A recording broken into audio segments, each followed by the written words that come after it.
Les élus, des cadres et des populations a fait un large éventail de toutes les réalisations dont le district a bénéficié.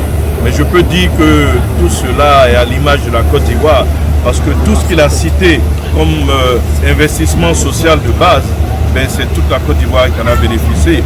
Parlant des centres de santé, mais c'est partout qu'on a eu des centres de santé de premier contact.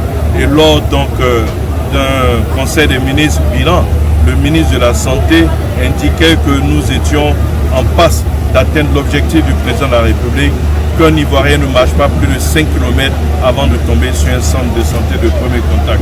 En ce qui concerne les écoles, vous avez vu toutes les écoles primaires qui ont été construites, c'est partout en Côte d'Ivoire et le district des Savanes fait partie de la Côte d'Ivoire.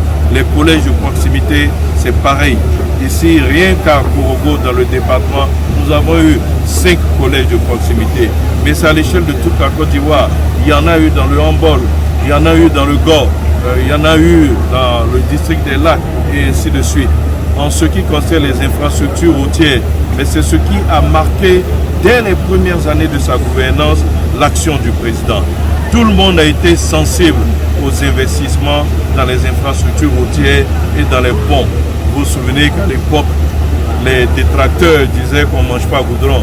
J'étais à Mans il y a environ 2 semaines, lors donc des rencontres des échanges citoyens, qui est un nouveau cadre de dialogue que le gouvernement a mis en place pour rencontrer directement les populations. Et je peux vous assurer que s'il y a une chose qui m'a marqué, c'est que tout le monde demandait des infrastructures routières pour désenclaver qui les villages ou alors pour rallier qui les départements entre eux.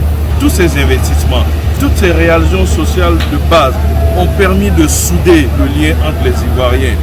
Tout ce qui a été fait, qui fait qu'aujourd'hui notre pays est parmi les 10 économies les plus puissantes d'Afrique, a donné de la fierté aux Ivoiriens, a fait que nous nous sentons un et que nous pouvons bomber la poitrine, dresser la tête et fiers d'être ce que nous sommes, c'est-à-dire Ivoiriens d'abord. Et cela, c'est parce que le développement est arrivé partout.